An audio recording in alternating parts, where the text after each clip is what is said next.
સીતારામ મિત્રો, તો જો આ રીંગણીના રોપ છે.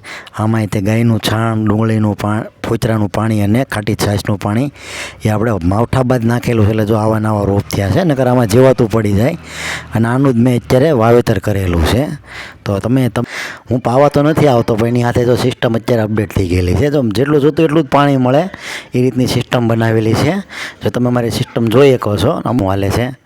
અને આગળ તમને દેખાડી છે 1.5 લીટરના બોટલમાં તે જો આ પાણી પવાય છે. એમાં પાણીનો સદુપયોગ થઈ જાય, વધારાનું પાણી વેટ જતું વપરાય જાય, આપણો સમય બચી જાય અને છોડવાને પાણી પવાઈ જાય. એ રીતે મેં આ રીતની ઉપયોગ કર્યો દેશી પદ્ધતિથી. જો મારી આ ચેનલના વિડીયોના માધ્યમથી તમને વિડીયો આવ્યો છું આ કરવા જ આવ્યો છું કે ભાઈ પાંદડાનું ખાતર થઈ જાય.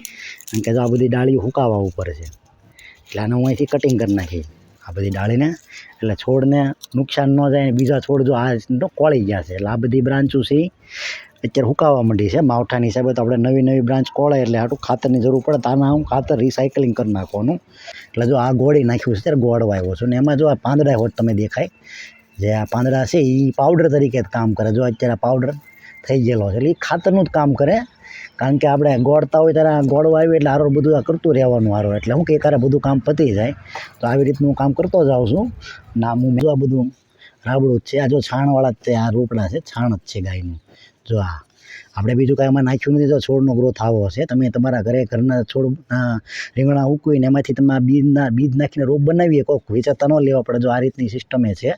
અને મારે છે માવઠામાં હતા જ તે પછી આ જો નવા રીંગણા આમાં આવક ચાલુ થઈ છે. જો આ રીંગણા તો ઝુમકા ભેર આવશે, પણ આની હાઈટ નથી વધતી. જો આ અને આ બાજુ ટમેટીનો છોડ છે. જો આવો થયો છે, હજી એમાં ટમેટા લાગ્યા નથી, પણ માવઠાની હિસાબે ફાલ બધો કરી ગયો છે. તો હવે ફરીવાર આપણે વાટ જોવાની. ખાતર નાખ્યું છે, પેલી છે આ દૂધી છે.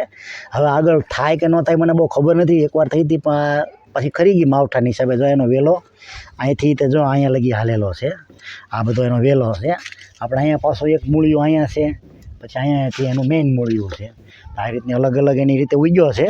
આપણે કે એમાં મહેનત નથી કરી. જો તમને અમારો ગંગા દર્શન ઓર્ગેનિક પ્લાન્ટના વિડીયો ગમે તો મારી ચેનલને વધુને વધુ લાઇક કરો, શેર કરો અને સબસ્ક્રાઈબ કરો.